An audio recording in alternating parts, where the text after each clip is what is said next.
In this video, I'm going to talk about what a ratio is and how to write out a ratio. So what is a ratio? So using ratios is just a way to compare two or more values to each other. Let's talk about the three different ways that you can write ratios. So the first way is to have it written out in words, like 3:2. Second way is you can write it as a fraction, like 3/2. And the last way is to write it with a colon separating the two values, or however many values they are, like 3:2. All right, so let's look at our first example. Here we have just pictures of tomatoes and onions, and the question is the ratio of tomatoes to onions is. So in order to create a ratio, I'm just going to count the number of tomatoes, count the number of onions, and then represent it in one of the three forms of a ratio. So I can write it 4:3. The ratio of tomatoes to onions is 4:3. I can also put it in fraction form. I'd have 4/3, or I can write it using the colon, 4:3. All those answers are correct. Okay, here I have my second example. I want to know the ratio of blue mugs to these yellow cups. So all I have to do is count up the number of blue mugs, count up the number of yellow cups, and then represent that in ratio form.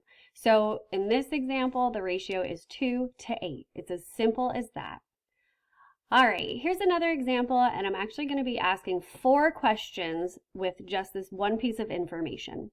So there are 45 students in the 9th grade class. 20 of them are boys, 25 of them are girls. Okay, my first question is, what is the ratio of boys to girls? So all I have to do is I look at the number of boys, which is 20, look at the number of girls, which is 25, and put it in a ratio form. I'm choosing to use this colon, but you can use it fraction or word form, as long as the 20 is first, the 25 is second. Okay, my next question is, what is the ratio of girls to boys? Now, this looks like the same question, but we have to be careful. They swapped boys and girls. Okay, in the first question, boys was first, girls was second. So the number representing boys went first, the number representing girls went second. Because they're asking me in this question girls to boys, I do have to flip that ratio in order to be correct. Okay, so the order of your ratio really does matter. Okay, my third question, what is the ratio of boys to total 9th graders? So in this example, I have to look at the information that they're giving me. And I'm lucky because they literally told me 45 students are in the 9th grade class. So I don't have to do any addition. I just need to know there are 20 boys and there are 45 total 9th graders. So the ratio of boys to total 9th graders is 20:45. Okay, last, what is the ratio of girls to the total 9th graders? Same thing. Number of girls is 25, total 9th graders is 45, so my ratio of girls to total 9th graders is 25:45. Now, that's very easy. I think it gets a little more difficult when you have to start simplifying your ratios. And if you're in 7th grade or beyond, chances are when you take an exam, they're going to ask for your ratio in the simplest form. So how do you simplify your ratio? Well, first, you're going to find the largest number all the values can be divided by. This has 2 names. You can either call it the greatest common divisor, or your GCD, or it can be called the greatest common factor, GCF. They're both exactly the same. In either case, you're looking for what's the biggest number that all these values can be divided by.